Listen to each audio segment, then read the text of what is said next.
The Outer Side is proudly supported by Tie Gear. Head to www.tiegear.com to explore the wide range of high-quality camping essentials, including guy ropes, screw-in tent pegs, tie-downs, and heaps more. Tie Gear.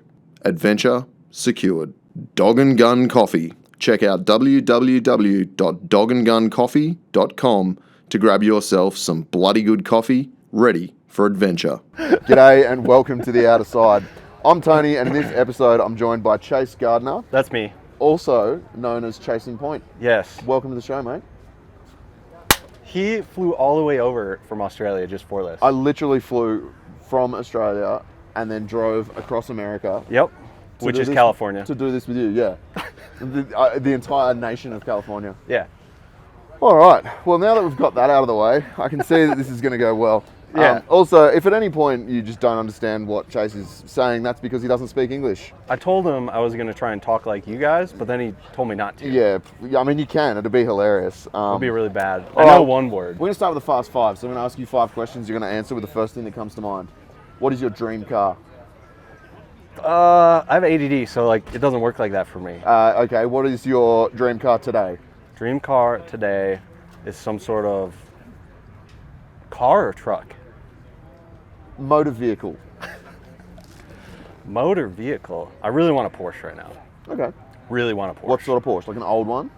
Old one would be sick, but I'd be happy with just a simple GT2. Oh yeah, just a simple one. Yeah. There is a Porsche here. There is. Can't think of the guy's name right now. Blue, white, and red Blue thing. Blue one with the tent on top. Yeah, 996 road trip. That's a guy. Yeah, right. Yeah. Okay. But I want to rally a Porsche, so I want like a lifted Porsche. I could get around that. There's that Dakar one in Australia. Have you seen that? Yeah. Yeah, that one's sick. Yeah. Okay, Porsche. If you could have an unlimited supply of one thing, what would it be? Gas. That's petrol for those playing along at home. That's a good one though, right? That is a good one. Yeah. I absolutely support that. Like, diesel for me. Well, you know, a fuel that burns with whatever vehicle I have. That's what I want. No, I fully appreciate Something that makes sense. Best wheeling destination in USA? Best wheeling destination in the USA. It's going to be very popular, but Moab. Yeah? Yeah. For that hardcore, like, rock sort of stuff? It's very scenic. Okay. It's very scenic, and it's also really hard if you want it to be, but there's like easy stuff if you don't want it to be. Okay, so like the Rubicon Trail, you can make it Moab. Really hard or really easy? Or no, the Rubicon is like hard no matter what. Okay. It's scenic. You're in like the mountains, you know. But that's not Moab. No, that's like 1,500 miles, which is like 3,000 kilometers for you guys away from. So like that's Northern California, you know, the state that you drove through to get here. Yeah. Like 800 miles up California. Yeah. From like where you flew in. Okay, I'm very geographically challenged. So Moab is the big red rock bowls and all that sort of stuff. Yeah, it's in Utah. Yes. It's in Utah. And Rubicon is in California. Correct. Okay. Moab is Utah. Yeah, so like where we are, you can get to Moab in like 6 hours going north. Hours you guys understand. Everyone understands hours, yeah, right? well, you guys have actually come to the party and used the same measure that everyone else in the world uses. Yeah, that's the one thing everyone agrees on. Time. I guess so, yeah. So, what is it about Moab? This is meant to be the fast five, but I want to understand this. So, like, your vehicle, this Prado that we're sitting in front of. Yes. And I say that intentionally to trigger you. This is like a touring vehicle, but also a bit of a rock crawler. I am going to throw this out there. Yes. I like to call it rock landing. Rock landing? Yeah. You're coining your own I've tried to coin this over the past few years. Has it taken off? No. Yeah, I've never heard anyone say it other than you. That's the Exactly. second time you've said it to me, though. Yeah. And it didn't work the first time. No. All right, we'll move on and we'll come back to that. Favorite band or music artist? I don't know. You don't know? I don't know. Okay. I have like music. I told you I have ADD. So do I. So but like you can still... these questions don't work for me. They do. I like too many things. Okay. Oh. Pick a genre. Probably like lounge / electro stuff. Okay. I'm big into that. Do you so like listen so to- like here I'll give you some Okay. examples. Drama's good. I don't know if you've ever heard of them. No. Drama's good. See, I can't even think of like artist names. I just go. I like hear a song, I add it to a playlist, and I don't remember who it was. I'm And then just you like, listen I like to that song like 100 times Yeah, on repeat. Yeah. And then you never want to listen to it again. in like 2 years. Yeah. ADD Yeah. life. That's what I like. Do you So, listen? Do you listen to country? Absolutely, love country. I like country dancing too. I could show you how to swing dance if you want. I'll pass. What would you eat for your last meal? What would I eat? Big old steak. That's probably pretty cliche, but No, it's not. It's your last meal. Like you Yeah. can do whatever you want. if I had to pick like what kind of steak, probably like a really nice carne asada, Ooh, marinated carne asada I like steak. that. I Yeah. like that. All right. So for a bit of context for anyone who's wondering what the hell is going on, we're at the Overland Expo in Arizona. I did come here to see Chase, and obviously take the opportunity to shoot a podcast. This is, I think, known as the biggest Overland Expo in terms of like Yeah, number of exhibitors and it stuff. used to be the biggest. Okay. I'm not sure if it's the biggest anymore. Can you because just say that it is so that everything I just said remains true and I don't He's look like right. a dickhead? He's right. I've already said that the Rubicon Trail was in a different state, so I've started really well. he's an Australian trying to know everything about America? Well, I'm trying to know something about America. I've been here for 3 days, so it's a crash course. It's pretty big. It's a big one. show. This one generally has the most vendors at it. Yeah. Yeah, okay. Yeah. And so what are you doing here? I'm hanging out here with Ghost Overland. Mm-hmm. So this is their booth. There's another vehicle that you guys can't see. It's also like 10 times the size of my truck. Yeah, I'll put a photo up of that one. It's pretty epic. And but we're here. They do like security camera surveillance system. It's pretty like crazy. There's like 8 cameras on this truck. Yes. So we got a thermal camera, 2 other cameras in the front, one for approach angle, side cameras, rear camera, and I have one that actually looks at the diff, so I can see if I'm like hung up on stuff, And then we got one inside, so that if I do a live stream, because I tried a live stream on this, and Yeah. it worked pretty good actually. Like did it through Starlink. That's also a benefit having a camera on a Toyota diff because they have a habit of braking. So Well, I don't have a Toyota diff anymore What is in this? because I blew it up. That does happen. It checks out. Yeah. What are the diffs in this? It's the rear is a Dana 60, so big. I don't even remember the ring gear size, like 975 or something like that. In what? It's a unit of 1-ton rear. measurement? It's a 1-ton rear axle, which to you guys it doesn't mean anything, but it's 9. Should we do math really quick? Sure. Oh, I don't have my phone to do it. Here's the conversion: 25.4 millimeters per inch times 9.75. Or you could just use the metric system like the rest of the world, and then everything would be in nice increments. Yeah, we don't do that. Yeah. Okay. So you're here with Ghost Overland. Yep. They do the whole camera setup that's in Yep. your car, and back of your car is what I would say is ridiculous in It terms is of crazy. the amount of wiring. It looks like a server room in Yeah, there. that's the like landing part of the rock landing. You Yes. know what I mean? Yes. But probably not necessary for the landing. No, but honestly, like you guys do builds like this. It's got Oh, no, it's I've got got- induction.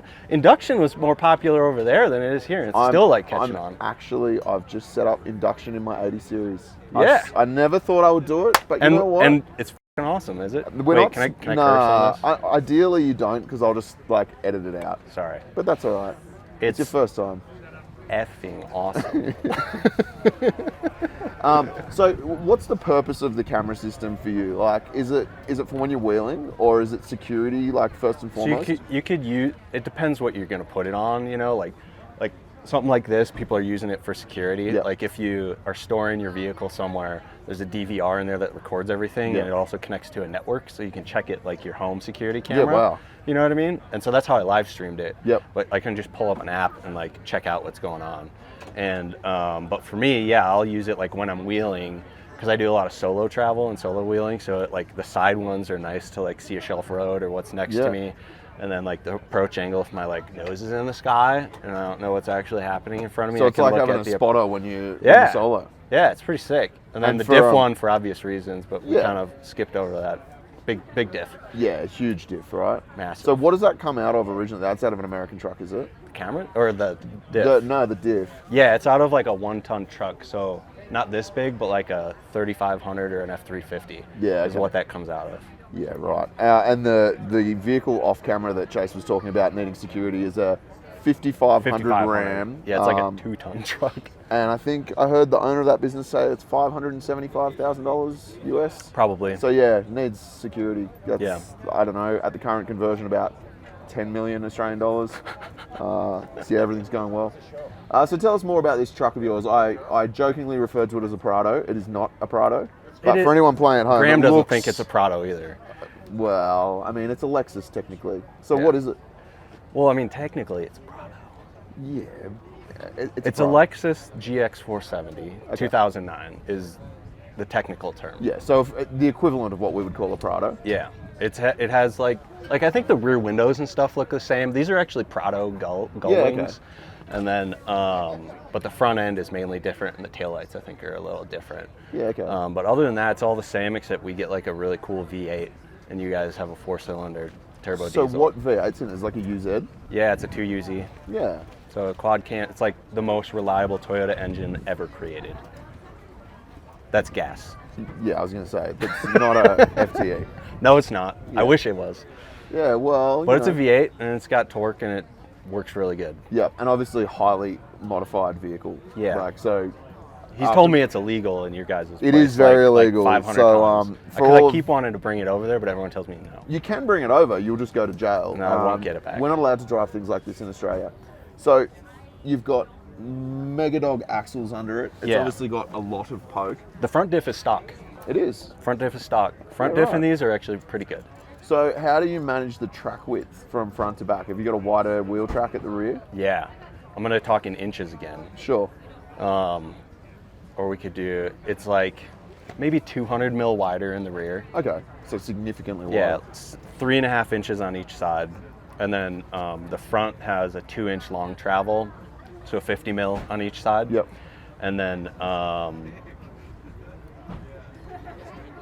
sorry, I was doing math in my head while I was like, did I say that right?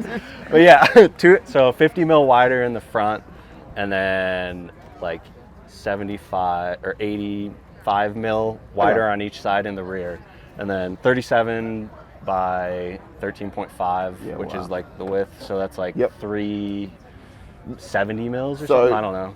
This is where Australia still uses inches. Oh. So we'll still call a 37-inch tire a 37-inch tire. Actually, I did notice about that, but I've never made the connection. Yeah, so we use metric for everything except freedom for... units. Freedom units. Yeah, something like that. So we will use the correct unit of measurement for everything, except when it comes to mud terrain. Do you guys do the width 13.5 also? So we'll do like a 35 by 12.5 by 17. Yeah. So all in inches. Yeah. But then everything else is in millimeters. You know what's interesting is we do the width in millimeters until it hits 12.5. Yeah. And then it goes to inches. Tire companies have got a lot to answer for. I know. And especially, have you ever noticed like when you go to like search for a tire, you'll start with like the rim diameter or like the width or something like that, and it'll go from like 17 inch, 17 inch, 17 inch, and then it'll start like it's 37 because like they change the order of the numbers, and it makes no sense. It's all jacked up. Yeah. I don't know if what I said makes sense, but I think you guys get it. Yeah, I think so. So to make that sort of tire size work on this vehicle, obviously a bit of suspension work as well. Yeah, honestly, the suspension is like pretty mild for like what you do. Like I still have the stock 4-link. I like reliability because I do like solo stuff, you know what I mean? So I want that, if I break one, I want the extra one there, which I've done before. Yep. But so it's all Dobinson suspension. Yep. So I have this Dobinson links, except for the track bar. I have like I think it's a Jeep track bar actually, because it goes around the diff because the diff is so big. Yep. And then just Dobinson long travel, MRR or reservoir resi shocks. And then the fronts were Dobinson. I think I have Foxes on the front right now because I broke the Dobinsons, and that's all I could get mid-trip. So still an IFS front? Yeah, IFS, and it's kind of like more of a mid-travel, so it still uses like a standard shock, not a long travel shock, because it's mounted inboard, not like outboard like some IFS long travel. Do So- you guys do long travel? You probably don't. Yeah. Because you can't go wider than the fenders kind of Not thing, right? really. I mean, it depends. For road going vehicles, Yeah. like, we don't build them like this because we Yeah. can't get away with like the Yeah. increase in wheel track. Yeah. Um, The one thing I will say that's unique about this is the springs. Dobinson made this part number for me oh, because I was too heavy. And so they made these heavier springs. So if you guys get those over there, you're welcome. if anyone wants to put a Prado on 37s, then yeah, you Yeah. know which springs to put in it. Yeah. So being IFS front with Yeah. massive tires on it, Yeah. how's your CVs? CVs, I have only broken one in 7 years. Really? Yeah, and it was not an OEM one. Yeah. So So I've It- never broken an OEM CV. you must be kind on the gear, no bouncing it. You can't bounce anything. Yes, you can. I mean, you can, but that's what happens. missing patrols. You can bounce them all day, every day. IFS. We're talking you IFS can't here, bounce bud. anything IFS. Granted. And that's how you blow up the stock rear diffs too. Yeah, It's bouncing. it sounds like it. this- yeah, So I don't engine know. work, stocks, Stock completely, not even a tune. beautiful. The only thing that's done is snorkel and like an exhaust, but like still have the factory cats. Auto or manual? Auto. They only made these auto. How nice. Yeah. So it's quite a luxury vehicle. Auto V8, Oh yeah, dude. It's very easy to drive. leather interior, and then Yeah. Air conditioning. massive tires and a Yeah. huge camera setup. Yeah. And more. There's more. There is more. There's more. What else is cool on this truck? You got a rooftop tent. You got a big Got a awning rooftop on it. Mate, this tent, is a got a proper awning. tourer. Yeah. I made the roof rack Ooh. myself. Very cool. It has a ton of infrared lighting on it. That's not normal. Yeah. But we do like night vision blackout driving sometimes. So put nods on and cut all the lights, pull the connector off the brake pedal so your lights don't Yeah. light up and stuff like that, and go completely blackout. It's a lot of fun. It sounds like a lot of fun. And a you've lot of also got thermal in this, right? Yeah, there's With a the thermal Ghost camera system? on the front. Ghost has a thermal camera system. Wild. Nothing escapes me, buddy. You're like the gadget guy. Hey, I am kind of like the gadget I've guy. got some photos of the interior of your car that I'll throw up for those of you watching on YouTube because I mentioned to Chase earlier today, the interior of his cabin to me is just head noise. Like there is so many screens and dials and switches. It's quite cool. It's pretty good, but it's like it's all there, within like fingers reach. Oh, it is So, all like, there. Everything is there. Once you know where everything is, it's just like ding, ding, ding, ding, ding. It's like a cockpit, like a fighter jet cockpit, but I'm going way slower. Yeah, heaps slower.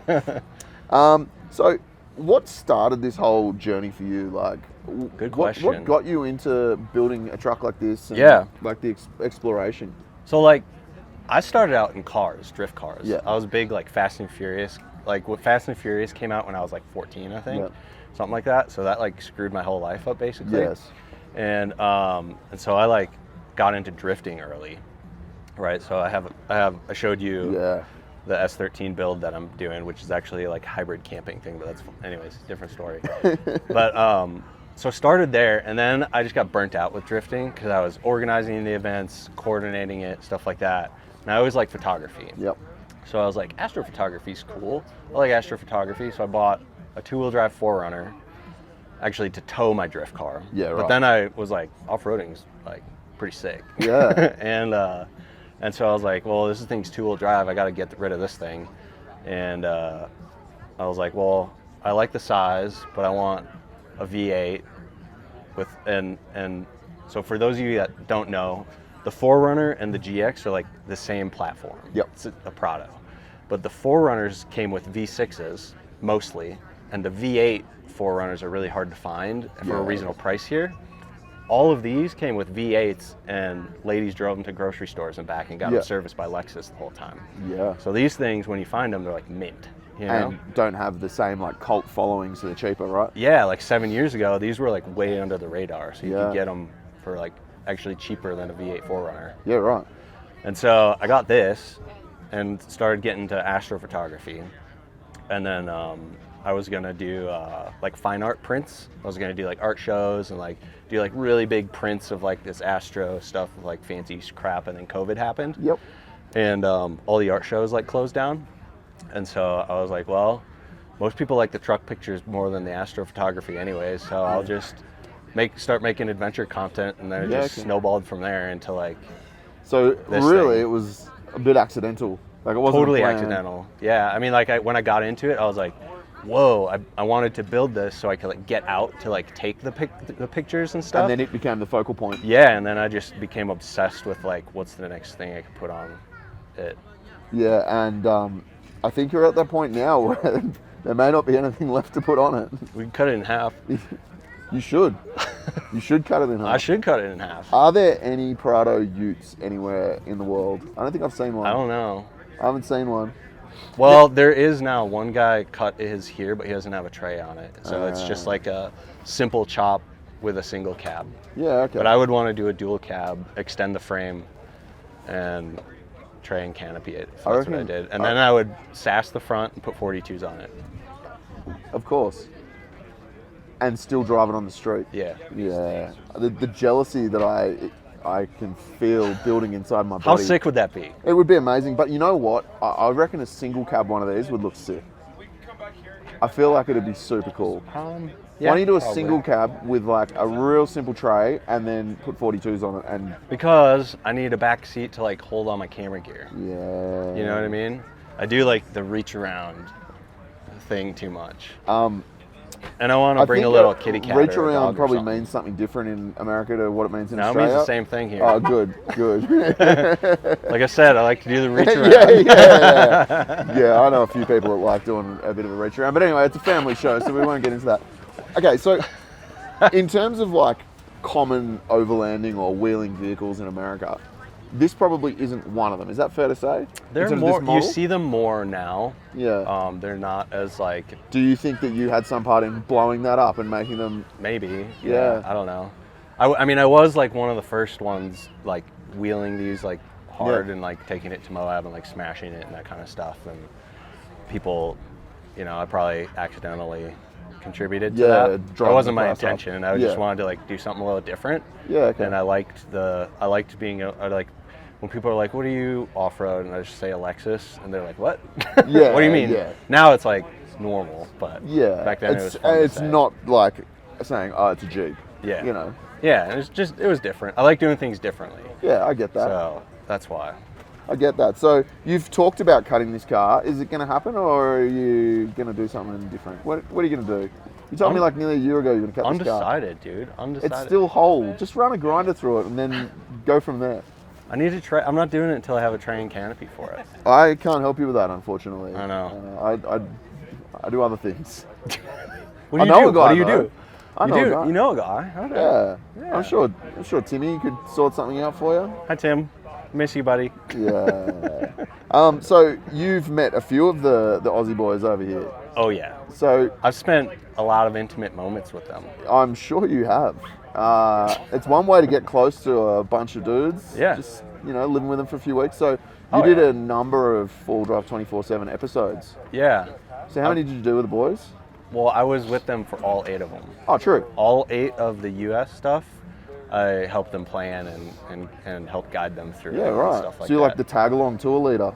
Kind of, yeah. How did that all come about? I have no idea. Really? No, I mean it was like I can tell you like the progression. And It was Yeah. just kind of random. Like they like I think because this was kind of crazy. Yeah. To see a Prado off road, and I like submitted it to like submit your or like tag us or whatever. Oh, yeah, or, like yeah. submit it to a thing, and they like in one of the beers in the sheds, they were like, "Look at this Prado," Ah. And then there was another thing where they did a video on like all of they did like a submission from a bunch of countries, and they're like, tell us what the best wheeling destinations in your country is. And I submitted for that, and I ended up being on that. Like I submitted footage and they used it for that. Yeah, right. And so like I kind of like slowly built, I don't know, like just interfaced with them. Yeah, and then sure. Sean came to an Expo West here, and I ran into him and I was like, dude, if you guys are actually planning a trip here, like let me know and I will help you. And he was like, okay, DM me. Sick. And then I was like, yeah, okay, whatever. And Yeah, you never thought anything would come from it. no. And then the producer Dawes, who's Yeah. awesome, Yeah. ended up reaching out and he was like, dude, we need some help planning stuff, and blah blah blah blah blah, and then it happened. And That's so good. yeah. So it was just kind of like, That would have been an interesting Yeah. experience for you. yeah, Like tour guiding for a bunch of Aussies that had yeah. never It was been fun. here. It was Yeah. a lot of fun just to like show them like we did scenic stuff, we did harder wheeling, we did like a bunch of it was like the first trip was kind of like the stereotypical like best spots to go, like most popular, you know what I mean? Like the Rubicon is like, That's in California. yeah, exactly. I know that he's now. This guy's quick. Yeah. Sharp as a tack. And then and then we did Colorado, which is like the scenic thing, and then Moab. I think 2 episodes in Moab, if I remember right, for the first their first trip. Yeah, right. And then So were you there when? and I was in the Colorado episode. This was. Yeah, that's Yeah. right. Were you there when Pete thought he was going to die? Pete told me that there was a particular track that was like a maze that he thought he was never going to leave, and he said it was really, really quite terrifying. On the You know what first I'm talking trip? about? The first trip or the second trip? I think it was on the second. It was one of the last episodes they did over here. Oh, was it in Arizona? I think so, yeah. Yes, I put them on that trail. Yeah. What was that one called? That's called. It's here in Arizona, right outside Phoenix, and something about breaking, or Hell's. Hell's I Gate or don't something? know. That's in Moab. Oh, right. I don't know why I can't think of it right now. That's all right. But it was a pretty gnarly track. That was like a really hard track to put Because, them on. I mean, you know Pete, and Pete is a very calm, collected, cool Yeah. character, and he said he was not calm, cool, or collected when he was up there. He's like, I thought I was going to die. It's because we put him in a Jeep with 35s on it. Yeah. And that thing is, I'm like, good job, Pete. Like Oh, getting he can that thing drive. through there. Yeah, he Yeah. can drive, but that thing was at its limit on that trail. Yeah, and I guess, like, hearing the boys talk about it, I know from talking to Sean, he always says, like, 35s are tiny over here. And They it's only are. when you come to a show like this and you realise that, like, everybody's on 37s or larger. 37s are the new 35s over here. Yeah, it's crazy, hey? Yeah. Whereas, at home, there's definitely cars with 37s, but, like, it's not the norm. And it's Yeah. not like here where it's like, oh, yeah, that's on 40s or, Yeah. we just don't have that. Yeah, I don't know. But we Talk have, to your government. yeah. I don't know if we'll get very far with that. So, It's probably not a bad. I don't know. look, It's pretty loose over here. yeah, loose is good though. Yeah. So, legality-wise, like, do you get pulled over for having a modified car here, or Not you once. just get left Not once. alone? Never. If I do get pulled over, they're like, "This is sick." Oh, really? Yeah. So they just don't care about modifications to vehicles here? I've never had any issues. Like if you're being dumb, I'm sure they could find something Yeah. wrong with it or whatever. But this thing's so slow that like it's almost impossible for me to speed. Every time I see a cop, I like have a heart attack, and I'm like, Oh, I'm that's going right. 10 under. Yeah. And even just like driving over here from LA, like I saw so many like ridiculously modified yeah. trucks with huge tires Yeah. way outside the guards, and like Yeah. no one seems bothered. I mean, the lobster, the big Yeah. like red like crawler thing. Like, Yeah. You can drive that on the street and not really get too much issue. And is that the same across the states, or does it depend on which state you're in? Like, if I you am- drive that in California, is I that a mean- problem or not? No, I don't think so. Yeah. For all the guys back I don't home, know. It's not. It's like I'm sure there's some states that are like way more strict on it. Yeah. But generally, you don't off-road in those states very much. Yeah, right. Or like I don't know, And for the I've never people had back any home problems. listening to this, they'd just be getting so like. pissed. Yeah, they'd be so angry because, like, for so many people at home, like, they get harassed by the police, or they've Yeah. got, like, they're scared to drive through certain towns because they know that they're going to get harassed. And, No, like, over you- here, it just seems completely loose, right? Yeah, I mean, you guys even have to have like covers on your lights and stuff like that, Oh, right? yeah. Yeah, no, none of that. I could just like if someone's pissing me off, just like blast them. Yeah. Yeah, I mean, it's that doing that is probably illegal because they're for off-road use Yeah. only. So if you like blast someone and they crash, like you could probably Yeah, of course. be liable for that. For blinding But, somebody. like, I don't know. Don't be a jerk. Yeah, that's that's usually, like, a good way to Yeah. just live your life. Don't try Yeah. to be a jerk. Keep the shenanigans for the trail, you know? Yeah. So you've gone from being a street car head and loving Fast and the Furious to now being an adventure content creator. Yeah. And working with one of the biggest four-wheel drive YouTube channels in the world. Crazy. Weird, huh? Yeah, because like I used to watch their videos. Well, I mean, I still do, but Yeah. like I used to watch them when I had more time, and for sure. like, dude, this is crazy. Like, I love that stuff, and that's probably why I started driving this dumb back then, because I just wanted to do hard stuff and that kind of thing. So, yeah, they influenced me for sure. Yeah, and I think they've had an influence on a huge, like, part of the off-road community. Yeah. In many countries, right? Oh yeah, I mean they're huge. Like they're way bigger here than they think they are. Not like, I know that when they came over, they're like, people probably won't recognize us, but they're getting recognized like left and right over here. Yeah. And I'm like, dude, like everyone watches your stuff over here. Yeah, it's pretty cool. It's and I think, like, for me, seeing the American scene and the Australian scene, like, seeing heaps of the same brands, and like everyone kind of knows a bit about what the other countries are doing. Like, it's kind of cool. It is sick. It is sick. In terms of like the overlanding community, I know you love that word, so I'm just going to keep saying it. Hate that word. So what do you call it? Overlanding. Yeah.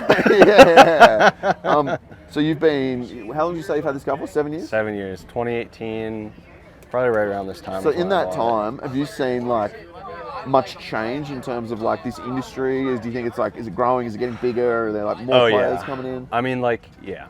Oh yeah. I mean, like, there's, I think it's kind of like, I don't want to say plateaued, but like leveled out a bit here. Maybe like 3 to 4 years ago during COVID was like the crazy, like everyone was trying to get into it, like buy off-road trucks, this and that, because going outside was like the only thing you were allowed to do, you know what I mean? So that was when everyone was realizing that, I could go camping and it's fun and that kind of stuff. I do think like shows like this are really cool where you get to interface with the companies and stuff.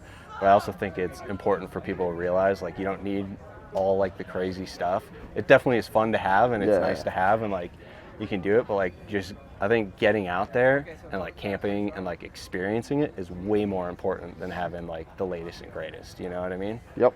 It's about the experience. And anyone who's listened to this show or watched these episodes will have heard me say that many times, and this was not prompted, so no, it wasn't. I didn't even bring it up this time. That's how I feel. But yeah, no, and it's good. I mean, I do have like way more stuff than most people, and like, but whatever. But these are display cars, right? Yeah. And you know, for you, it's a tool of business. Like you need to have crazy power because you need to be able to charge everything. Yeah. And like I use the batteries and like. And even as I said to you earlier, like you come to a show like this, and I find it overwhelming because everything is like so extra, everything's so modified, and like it's cool to get ideas, but then also it's just cool to get in your car and go out and experience it. I know. If you're spending more time in the shed putting stuff on than you are camping, like you're doing it wrong. Yeah, you got to remember what the purpose of the vehicle is. Yeah, in the first but if place, the purpose is you just like modifying stuff, like that's fine too. You know what I mean? Yeah, and there's plenty of that goes like, on. You should probably go camping more.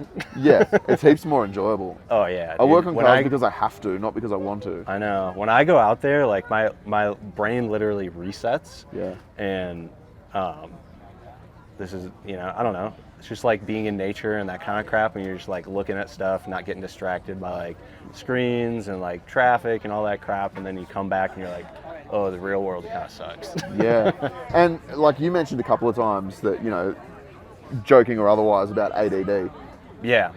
Something that, like, I'm diagnosed ADHD. Me too. There's no secret about it. I just don't take it anymore. Yeah, neither do I. No, checks out, right? Yeah. And so everyone's like, this makes sense now. Yeah. So the non-linear form of conversation we're having here. But something I've noticed is that so many of my guests on this show have said, it's an ADHD thing. And I'm like, I wonder if there's something in that draws us to the outdoors. Maybe. Because what you just described about like the reset and the lack Annie of distractions. would know way more about it than I would. Yeah, she's heaps smarter than both of us. Oh yeah. Maybe I should have got her on. She's like the expert on mental health and neural pathways. She knows way more. We should have got her just to do a piece to camera and not had us on here at all. It would have been like heaps more insightful. Oh yeah, they would have learned way more. Yeah. Well, this is not an educational podcast. No, it's not. This is me talking about things I want to talk about with people I want to talk to. That's right. So when, like, for you go camping because you like it. Yeah. You go camping because you want to take photos of Astro, but now you have to do it for work. Yeah. How do you find that? Like, does it become a chore ever? I mean, sometimes, right? Like, whenever like your hobby becomes your job, it definitely feels more or less like a hobby in some capacity. But at the end of the day, I'd rather be doing that than my other 9 to 5. You know what I mean? So it's like, you got to keep that in mind, kind of thing. Like, I'd rather be out here camping and filming and doing You're like, oh, this this type of sucks. work. I've got to go camping. Yeah. Yeah. Who says that? Yeah, like said no one ever. I know. What were you but, doing beforehand? Like, what were you doing for a job? I was an engineer, mechanical engineer, so I went to school for engineering, got an engineering degree, and decided that I liked using my left brain more than my right brain. Yeah. And so I was like, okay. That's bye-bye. a very un-engineering thing to decide too. Yeah. But hey, welcome to the fun side. Right? You know what I'm saying? Yeah, I do know what you're saying. Yeah. So I don't know, but like that, I use that brain because like 2-Track Nation, developing products and that kind of stuff. Like I get my like nerdy side in with my other nerdy side. Yeah. They're both pretty nerdy. Yeah, but that's all right. but, So talk yeah. to me about that. So what is 2-Track Nation? 2-Track Nation is my company that I started with my buddy Hunter, who has a GMC that's like matching wrap and like tent and wheels, and we're very like like team drifting. Yeah. Team overlanding. I like that. Team rock landing. Rock landing. Yes. Yeah, his is way more comfortable than mine. He's got like a big camper and stuff. But 2-Track Nation is like our brand. So like we have Starlink mount. We have like a diesel heater that we came out with a few years ago. It's like pretty expensive because it's really not. It's like expedition grade is what we call it. And then we have some other soft goods coming out. But we also we provide like professional media services for people like 4-Wheel Drive 24/7, or like Lexus has worked in the past with myself and 2-Track, and then we'll also do what was I going to say? YouTube. We have a YouTube channel that we're working on developing and stuff like that. Yeah, right. And is that more like a showcase of what you can do for brands? Is that kind of the intention of 2-Track YouTube? Nation? Yeah, or the YouTube, yeah. No, like the YouTube, I mean, you could look at it like that, but the YouTube is like just us going out and doing what we like to do. Like that's it. So like we'll do like for Ghost, we made like an install video. So we'll do stuff like that, put it on our webpage, and then that brand can like have that link or embedded video on their site. Sure. And so like it's just a way of them getting a video that they want for their customers. And but outside of that, we have like adventure type content. So you have like travel content. Yeah, so we just released a 3-episode series of like a New Year's Eve trip we did, and kind of just like documenting the process, kind of like vlog style, but like now like some of the stuff that you'll see coming out is like it'll be a lot more cinematic. Yeah. That's like, I really like cinematography and like doing fancy B-roll and like the storytelling aspect and all of that kind of stuff. So you'll see that come into the newer stuff that's coming out. Awesome. But then we also do just like hooligan and shenanigan type silly videos. Yeah, and Hunter's a big part of that personality because he's a pretty goofy guy. Yeah, okay.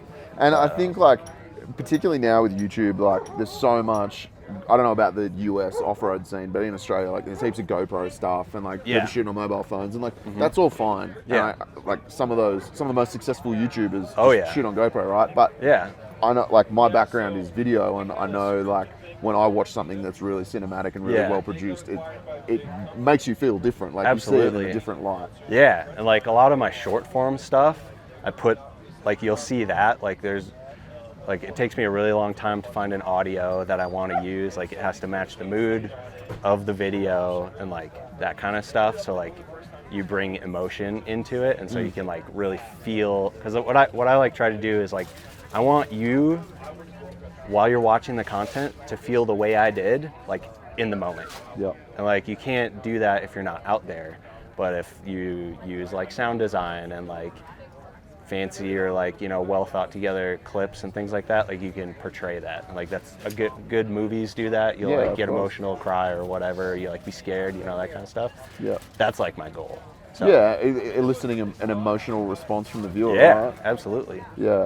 Well, apparently I do that with this show because, like, based on the comments, every now and then people tell me what I'm doing wrong or how much they hated it, or which is great. It's an emotional response. Yeah, it is an emotional response. Maybe not a desirable one, but an emotional response nonetheless. You got one. Yeah. So, one thing I'm really interested in, like, obviously we see, the content that you create and others, and like the boys when they came over here with 24/7, like, you've got some epic scenery in this country, and I've just spent the last couple of days driving around. Yeah. And it's beautiful. Yeah.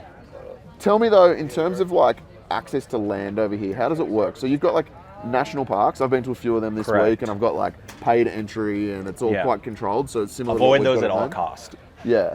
So that's a thing. But obviously national parks are generally set up around the most stunning areas. So like the Grand Yeah. Canyon. If you want to see the Grand Canyon, you're going into a national park. Not entirely true. You're going to tell me that I didn't have to pay $35 to enter that park yesterday? Absolutely. I am going to tell you that. Yeah. Yeah. Because you're not going to tell me where you go. I will say Yes. the North Rim is largely accessible with, well, you do enter the park in most of it, but there are spots that you can go to, and it's entirely on public land, not in a park. And Yeah, you will okay. get 95% of the view. Like, you can actually see the Grand Canyon without going into the park. Okay, so you've just proven me to be a liar for the third time on the show, so thank you again.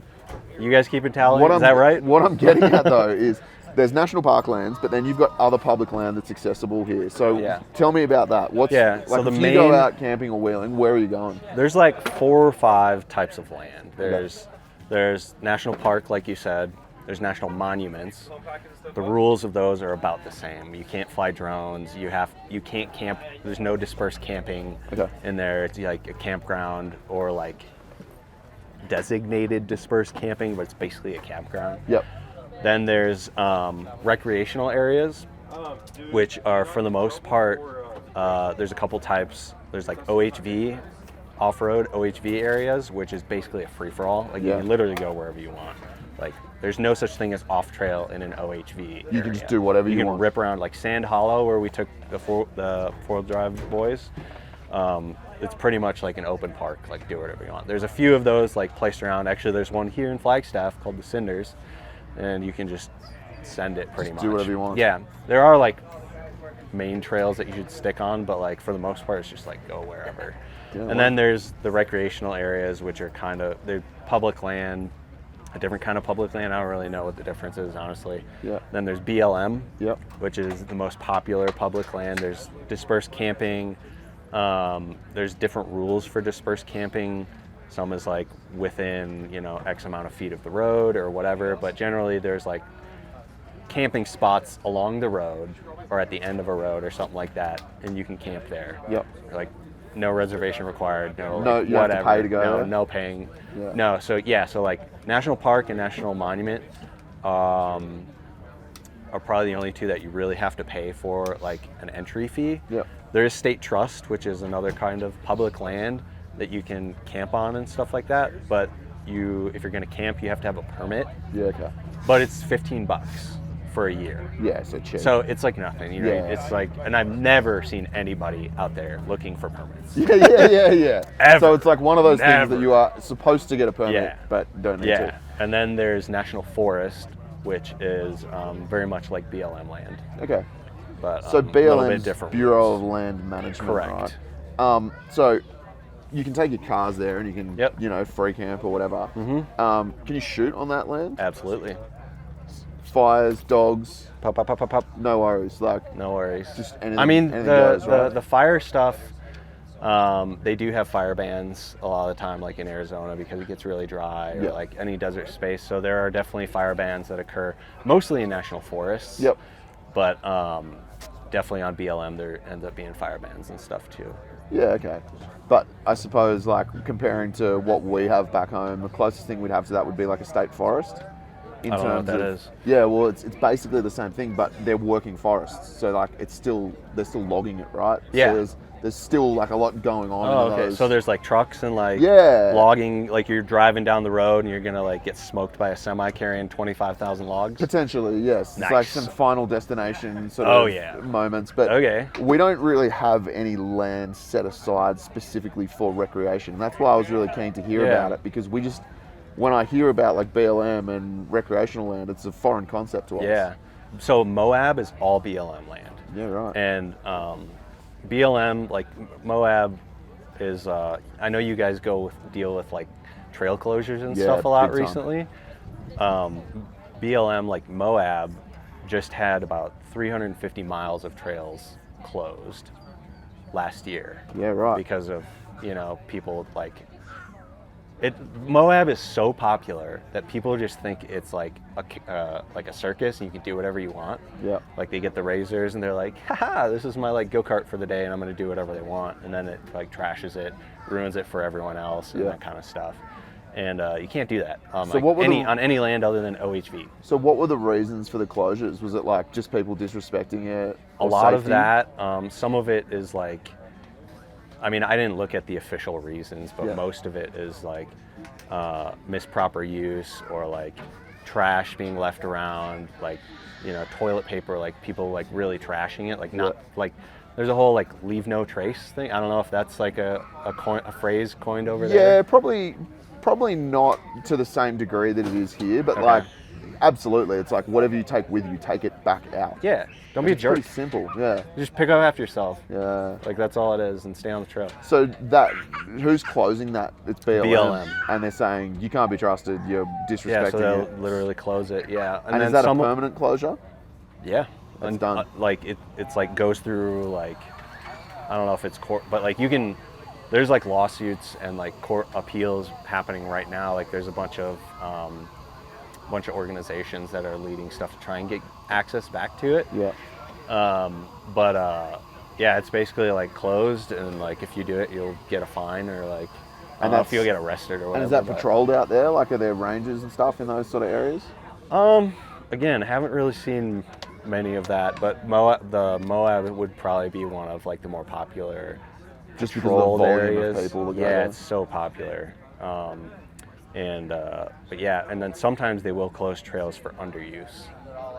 For underuse? Yeah, they'll be like, one of the justifications will be like, nature has reclaimed this land already, so it's no longer available for use. So like if a trail or a track has like, it shows like, you know, tons of vegetation and it doesn't show any use, it looks like one of the like old trails that never gets used, ones that I like to find. Yeah, I was just saying they're the fun ones, right? Yeah, those are the fun ones. They usually have the best views that nobody's at. Yeah. They'll potentially sometimes close them. So whenever I do find trails like that, I try to like put a fresh set of tracks down there to show like some use and that use kind it of or stuff. lose it, right? Yeah, that's exactly what it is. So there's a lot of that kind of stuff. We do have a lot of public land over here, and which is really nice. Yeah, you're very lucky. Yeah. Yeah. And I saw something recently, I think it was just last week, from Steve Ranella from Meat Eater. Okay. And he was saying that there was a whole bunch of public land that was like, they were going to sell off over here. Yeah. So what's the go there? Like, who's it being sold to? They're basically like, they're changing the classification of the land. So like Bear Ears National Monument is a really hot one right now because there's bunch of oil stuff around there, so basically National Monument, so like no, you can't sell or lease land rights to like anybody, you know, but they want to change it to, I can't remember what, but it would basically then allow them to sell the land or lease the land to oil companies, and so you'd have structures and stuff going up and like trashing, like the views are gone, like new roads are going to get put in and like that kind of stuff, and it just like ruins the whole thing. So like definitely don't like that part of like, not to get super political. Do you think that will go ahead? I don't know, man. I hope not, because that area is really pretty, and I've been there probably 3 times this year already. Yeah. And there's a lot of other areas that I want to go and explore and use, and like when you do it, they limit access because like someone's now leasing the land.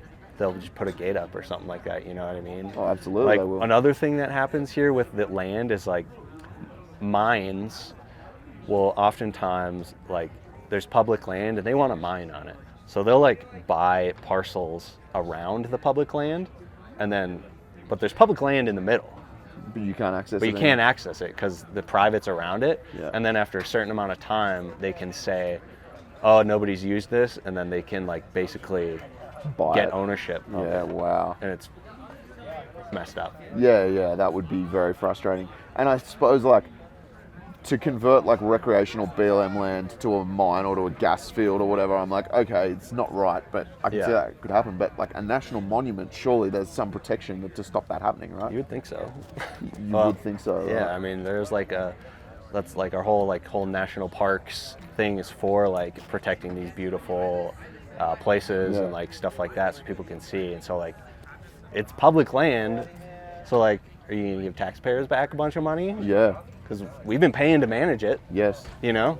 And how's the response been from the community? Is everyone like standing up? Not great. Yeah. I haven't seen much lately, but I also haven't like been looking for it as much lately. But maybe a few weeks ago when it was like hot, you know, topics come up and they come and go and that kind of stuff. But there was quite a bit, like maybe a month ago or so about it. Yeah, well, I hope for your sake that doesn't go ahead, man. Yeah. It also sets a really dangerous precedent, right? Oh, yeah, because then it's like, oh, well, we can do that here, now we can do it over here, and this and that, so. Yeah, and then you sort of go, well, what is the point in paying to access these national parks if they're not protected, right? Yeah. Yeah. Exactly. So for you, though, like your travel, you're Arizona-based. Yeah. So. Which is the state we're in. Thank you. I'm aware of the state that I'm in. I just didn't know where the Rubicon Trail was. I was close. It was like a couple of states away. Yeah. So do you do the majority of your like touring around Arizona, or are you going like interstate, or what's the sort of go? Honestly, I love Arizona, but I've been going to southern Utah a lot lately. It just kind of looks like Mars up there. Yeah. And also like there's like forests and stuff like that too, but it's just like really crazy textures and that kind of stuff. So northern Arizona and southern Utah is kind of like my corridor of favorites right now. But when we go to Colorado, we're spending time. We're doing something. Oh, yeah, I'll be back. And I'll be back. And Colorado is my other like favorite place right now. But Idaho is really beautiful. Montana and Wyoming are really beautiful as well, but they're just like further away. You know, it's like to get to Utah is 9 hours, and then Colorado is 9 or 11 depending on what part of the state you are. But then Idaho is like a whole nother 9 hours. Yeah. So it's like the U.S. is huge. Yeah. But, I get that. Yeah. It's like Australia, right? Like Yeah. the distances that you've got to travel. There's just more stuff in between here. Yeah. You know, you don't drive. More like cities and crap like that. Yeah, like you drive for 2 days in Australia and you're still on the same cattle property. Like you're on the same ranch. Yeah, that's real overlanding. Yeah. I don't even know what you call that. That's just like going to turn on a water pump out there. It's a different world. What do you mean? Turn on a water pump? Yeah, like if on a cattle station. Oh, like I gotta drive 2 days to turn a water thing on. And then by the time you get back, you got to turn around and drive back out there to turn it off again. Sheesh. Might as well just stay out there. No, because there's nothing out there. So, what have you? Is there anything in the US that you haven't done in terms of like overlanding destinations or places that you haven't been that you want to go to? Yeah, I've never done any PNW stuff, Pacific Northwest, so like Oregon, Washington. Okay. Haven't done any of that. Haven't done Alaska, although I just had a conversation with someone and I might have some September Alaska stuff lined up. Very cool. Potentially. We'll see. Haven't done anything on the East Coast, like the Ozarks or the Carolinas, that kind of stuff. Haven't done any overland stuff there. It's mainly been like Southern California, Northern California, and then the other states I was talking about. Yeah. But that's like the majority of where everyone goes. They're like all the famous sweet ones, spot, right? We're in a really good spot. So if you decided you wanted to go to the Ozarks, how far is that in terms of driving? Like probably 24 hours. Okay, 24 hours drive time. Yeah. Yeah. Okay. And is there still the same like public land on the East Coast that you've got? Not nearly as much. No. Yeah. Okay. And that's generally why I stay over here, is because like it's actually really funny. If you were to look at a light pollution map of the U.S., there's a big river right in the middle called the Mississippi River. Yep. It's like the longest river in the U.S. And from that river, I don't know whatever you get. This is east to me, west on the camera. It's the same. A compass is the same. Yeah, but it's inverted on the camera. So like west for you guys, east. East is still east in Australia. You guys is upside down. No. Keep going. But Light anyways, pollution. For me, like anything east of the Mississippi is like tons of lights. Yes. Anything west of the Mississippi, it's like there's a bunch of like dark skies and stuff. So you get way more public land because it's like not inhabited as much. I don't know why Mississippi is like the line, but it's interesting. Yeah, So like right. the Eastern is just like so densely populated that there's not nearly as much public land. And also for Astro, dark sky is the ticket, right? Avoid the East completely. Yeah. Yeah. So dark skies like sick out here. Yeah, I went to the observatory last night. Where? Here, Oh, okay. Lowell Observatory. Oh, in I've Flagstaff. never even been there. That's where they discovered Pluto. I didn't even know that. Well, there you go. I'm teaching you things about Arizona. Wow, you're so cultured. Not at all. I just went there last night, so I haven't forgotten it or misplaced the state. But yeah, that was amazing. Like Did you get to look through like the telescope? and Yeah, stuff? yeah. I was Dude, walking that's around looking through all these telescopes, looking at constellations and clusters and all sorts of stuff. It was very Dang. educational. There's a observatory right outside Tucson called Kit Peak, and you can do like a dinner date night up there. Like you could do like dinner and astro through telescope night for like $60 a person or something like that. Yeah. Haven't done it yet, but sounds cool. That sounds really cool. Yeah. I Big star guy. nerded out last night at the observatory. It was really cool. What else did you learn? I don't know. They have heated seats on the roof, which is nice. It was a nice touch because it was pretty cold. Wow. But yeah, it was good. Looked through a few telescopes.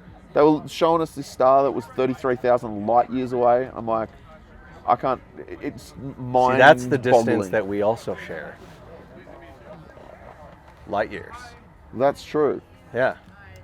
That's because that's neither imperial nor metric. It's time. It is time. I feel like that should be deep, but it's not. Like Could be deep. We could go down the wormhole rabbit hole if you want. we could. Time is. So talk to me about astrophotography. You've mentioned it a couple of times, but like, in short, that's taking photos of the stars and space, correct? Yeah. So have you got different gear for that, or is it just different? I use the like- same camera. Okay. I do have like a custom modified A7S III, so it has like it's full spectrum. So like most cameras have high and low pass filters. So like there's a IR cut on the top end, and then a UV cut on the bottom end. And but full spectrum takes that off, and you get a little bit of both. And so then I'll put like a different filter over the sensor to like get a little bit of hydrogen alpha, because like the nebulas are very red, and so you want into that spectrum a little bit. And so I do have that where I'll get.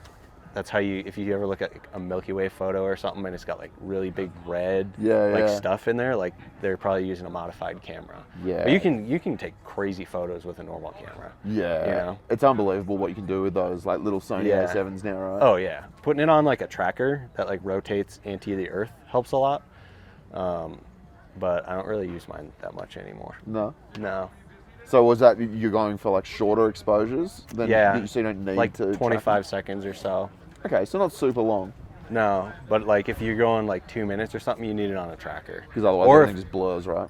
Yeah, you get like star streaks and stuff like that. Otherwise, or if you're doing like a really telephoto one, which is more like deep sky or something like that, you definitely need a tracker, because like within 5 seconds you'll get. So are you shooting through a telescope to get those? No. Just still normal lenses? Normal lenses, yeah. Yeah, wow. Normal lenses. Really fast lenses, like fast aperture. Yep. You know what I mean? Like anything below f2 is like ideal. Yeah, okay. Just because of how much light it lets in. Yeah, it collects way more light, so like lower ISO, less noise, all that jazz. That's pretty and cool. You get a cleaner image. So you can like take like 15. When I was doing it a lot, I would do like stacking it, right? So I would focus on the foreground, take like a bunch of like 15 photos of the foreground at like 2 minutes, because that's not moving. Yeah. Hopefully not. And then focus on the sky, and then take like 15 photos of that at like 25 seconds or so, and then stack them to like, when you stack them and align them, it rejects the noise that you get from the sensor, so you get a really clean image, and then blend the two together, and that's how you get really, really nice astro photos. Yeah, wow. Well, I will definitely put a link in the description to your page. You got some epic photos on there. One last thing I want to ask you. We've talked about this a little bit, and I put this out to the audience as well. You said you want to come to Australia. I do. Obviously, you want to bring the mum bus. I do want to bring the mum bus. I mean, you should, just because it'll be hilarious. Yeah. I'll follow you until you get pulled over and the car gets like crushed into 5 a cube seconds or something. Yeah. But have you got anywhere in terms of destinations that you've seen that you want to experience in Australia? Are there places you want to explore? Yeah, I mean, we were talking earlier. Yeah. But I've always seen stuff about Cape York being crazy, Tasmania Yeah. being sick. I don't know, like I want to do beach driving and beach camping. Yep. Because that we don't have a lot So over Fraser here. Island. Yeah, Yeah. that'd be sick. And then, yeah, like some like mud boggy like Really? tracks probably. Yeah. Well, if you want to go mud bogging, I'll I don't I'll know. watch you do that in someone else's car. I've retired from mud, Uh, but I- all of you guys watching, let me know in the comments where you think Chase should go. If you I had want really what- deep water. how long are we crossings. talking? That's 3 weeks, you reckon? like, 3 yeah, weeks to a month. 3 weeks to a month. You got 3 weeks to a month to explore Australia, wheeling. Tell us where you'd go. I love water crossings. It's like my favorite obstacle. So Well, then like, Cape York would be the place. Yeah. There's plenty of water up there. yeah. Yeah, well, I reckon. Or you like should- you guys have like hectic like hills, but they're like in forests. So if you roll over, you don't like kill yourself. Yeah. Yeah. I mean, you can still die, but like the Victorian High Country has Yeah. heaps of that, like super steep mountainous stuff. But yeah, there's trees. It's not like here like- where it's just like a sheer cliff. That's Moab. Yeah. You know. The clip of Timmy losing his. Oh, I think he's still shaking from that. That rocked him, eh? That was pretty bad. Yeah. It's different terrain to what we're used to, and it was a much bigger truck than what Yeah. he's used to driving, Yeah. right? Yeah. Yeah. I that think he was. scared him, poor Tim.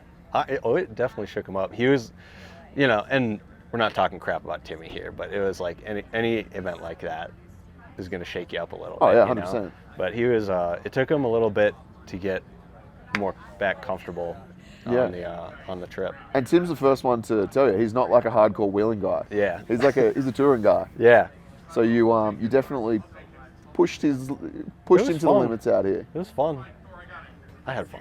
Yeah, well, you had fun. I think Tim probably will look fondly on this in years to come. But It's like Moab. There's so much traction there that you can do like really crazy dumb stuff, and it's like you're like unbelievable. You're like my wheels didn't even chirp going up that. You're like, Yeah. how did that even happen? But like when it goes wrong, it can go really wrong really fast because you're like on that edge. Yeah, and you yeah. just don't even know. it's all well and good until your wheels are no Upside longer on down. the ground. Yeah, Yeah, and you then the turn- traction doesn't matter. Yeah, turtle mode. Yeah. Well, let's hope that doesn't happen. No. Mate, I'll leave it there. I know you're probably stinging for a beer. It is it's 5:30. The show is complete, my friend. Wow, nice job. But thank That's you. like our 34th high five this episode. Yeah, there's been a lot of I like high high fives. fiving. I like high fives. I got that. Yeah. Well, I thank you for joining me as my first American guest on the Yeah. show. And Oh wait, I didn't ask you any questions though. well, if you got any questions you want to ask me, I do. As a matter of fact, I'm glad you asked. If I wanted I'm to glad ask that you you anything. asked to ask. But you see, I'm the director of the conversation here, so I ask the questions. But if you've got a question, feel free. I All do right. have a question. All right, for go. you. Where in the U.S. do you want to go wheeling? I want to do the Rubicon Trail now that I know where it is. Yeah. But honestly, man, I love the desert. Yeah. Like the desert for me, even just driving here from LA the other day, I was in my happy place. Like, Dude, I have all the desert spots. yeah, Yeah. I like wheeling, but I Yeah. also just really love being in the outback or like out in the middle of nowhere. I Yeah. love the remoteness of Yeah. like being in a four-wheel drive. That's what really gets me. I will say, remote here is not the same as remote there. Yeah. Like, there's definitely spots where like I feel remote and stuff like that, but it's not like being in the middle of Australia where it was like 2 days to get to either direction or something Yeah. like that, you know. But yeah, But same, yeah, same. desert. Yeah, And Colorado, because I've spent a small amount of time in Colorado and it's stunning. it Like is it's just sick, beautiful. dude. 14,000 foot peaks everywhere. It's Yeah. crazy, crazy. What Have other you- what's the questions have you highest got? you've been? Have you? I don't know. I'm pretty high right now. I'm talking about elevation, bud. I know what you mean. Well, it's like, aren't we at like 7,000 feet here? Yeah, in Flag we're about 6 or 7. Actually, my watch will tell me. 7,208 feet. See, I know heaps about this state. I don't know how high. I've been up to, the top of Mount Kosciuszko. That's like our highest mountain. It's probably like still less elevation than where we are right now. It is. We had this conversation with Sean and Graham. Did we? Yeah. Oh, you did. Yeah, I yeah, did. right. Yeah. Um, Because So I think that's like 9,000 feet is the highest or something like Yeah, that. right. And we were like, we have tracks that go to 14,000 or just under 14,000. You can like feel Didn't the Doz difference in get oxygen. altitude sickness? He at one? did, yeah. He did, and Graham was feeling goofy. Alcohol goes a long way when you're up that high. And yeah, like you get short of breath like pretty fast. Yeah, okay. But it's fun. I think Sean's Dirty 30 was running like crap way up there too. Well, yeah. Big old smoky boy. Yeah, well, that happens. FTA life. Yeah. You have one more question. I do have one more question.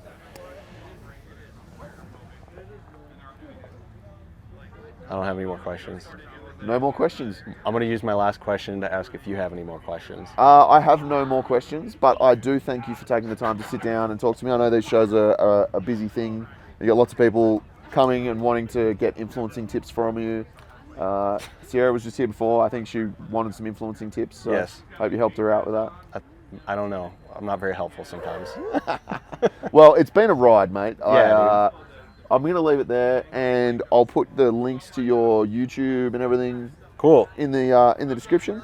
And I'm sure we will do another one of these one day, maybe in some as remote Not as at it a can show. be location. No, because there's a lot of background noise, and old mate from Ghost kept walking in front of the camera. Nice. Yeah. Thanks a lot, dude. Thank you. And we will see all of you next time on the outer side.